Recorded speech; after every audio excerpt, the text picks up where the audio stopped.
A man gets what he works for, not what he dreams of. اس quotation کا مطلب میں نہیں بلکہ یہ ویڈیو آپ کو بتائی گئی.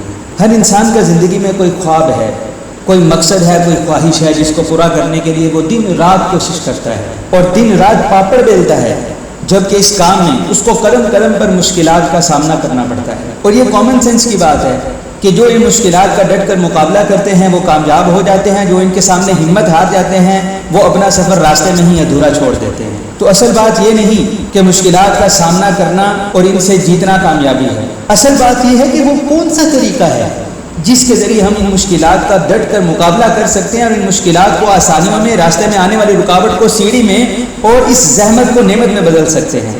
وہ کون سی چیز ہے جس کے ذریعے ہم اپنی مشکل کو فائدے میں بدل سکتے ہیں، ہم ایڈورسٹی کو ایڈوانٹیج میں بدل سکتے ہیں، اور وہ چیز ہے ہمارا ری ایکشن.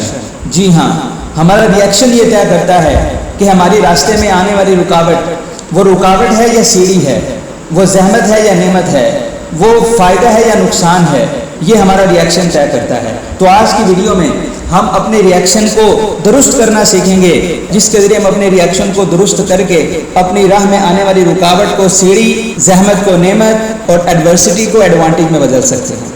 تو 4 سٹیپ ہیں اپنے ری ایکشن کو کریکٹ کرنے کے یا کنٹرول کرنے کے، آپ کہہ سکتے ہیں 4 سٹیپ. اور یہ 4 سٹیپس صرف تھیوریٹیکل نہیں ہیں، یہ پریکٹیکل لائف سے پرووڈ ہیں، اور ان کا ذکر ریان ہالیڈے نے اپنی کتاب دا آبسٹیکل از دا وے میں کیا ہے، جس کے اندر اس نے دنیا کے سکسیسفل لوگوں کی زندگی سے پریکٹیکل لائف ان کی دیکھ کر ان کے ری ایکشنز کو اسٹڈی کر کے وہ 4 ایسی پراپرٹیز بتائی ہیں ری ایکشن کی کہ اگر وہ ہمارے ری ایکشن کے اندر آ جائیں تو ہماری مشکل بھی آسانی میں بدل سکتی ہے، ہماری رکاوٹ بھی سیڑھی میں بدل سکتی ہے، اور ہمارے نقصان بھی فوائد میں بدل سکتے ہیں. تو سب سے پہلا سٹیپ یہ ہے کہ ڈونٹ پینک نہیں ہونا. اس حوالے سے 2 باتیں ذہن میں رکھیں. کچھ لوگ یہ سمجھتے ہیں کہ بھائی پریشان ہونا تو ہیومن نیچر ہے، بھائی اگر ہم فیلنگ لیس ہوتے تو ہم مشین ہوتے. ہم فیلنگ لیس تھوڑی ہیں، پریشانی تو ہو جاتی ہے. تو نو ڈاؤٹ پریشانی ہو جاتی ہے، لیکن پریشان ہونا پینک ہونا نہیں ہوتا. پریشانی میں اپنی تھنکنگ ایبلٹی کو کھو دینا، اپنے ری ایکشن کو کنٹرول نہ کرنا، یہ پینک ہونا ہوتا ہے. اپنے سینسز کے اوپر کنٹرول نہ ہو، یہ ہے پینک ہونا.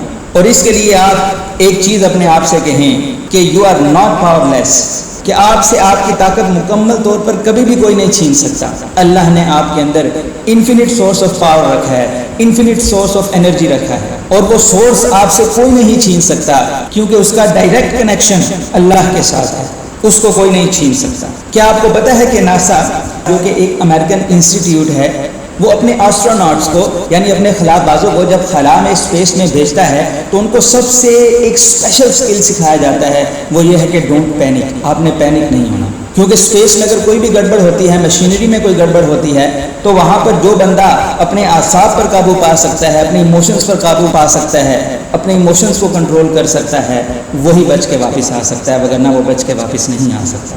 ہم اپنے مسائل پر زیادہ پینک ہو جاتے ہیں، دب جاتے ہیں، اس لیے تو ہماری تھنکنگ ایبلٹی اپنے مسائل کے متعلق کم ہوتی ہے، جبکہ دوسروں کے مسائل کے متعلق زیادہ ہوتی ہے. کیا آپ نے کبھی غور کیا ہے کہ دوسروں کے مسائل کے 100 حل ہمارے پاس ہوتے ہیں، 100 سولوشنز ہوں گے، لیکن اپنے مسئلے کا ایک بھی حل سامنے نہیں آتا. یہ کیا ہے؟ اس کا مطلب یہ ہے کہ آپ پینک ہیں. تو آپ چیک کر سکتے ہیں کہ آپ پینک ہیں یا نہیں. پریشانی انسان کے ساتھ ہے، لیکن اس پریشانی کو اپنے اوپر اتنا ہیوی نہیں ہونے دینا کہ ہماری تھنکنگ ایبلٹی سولوشن کے متعلق سوچنے کی قابلیت ہی ختم ہو جائے. ایسا نہیں ہونے دینا. دوسرا سٹیپ کے لیے دیکھیے نیکسٹ ویڈیو، اور چینل کو سبسکرائب کرنا مت بھولیے گا.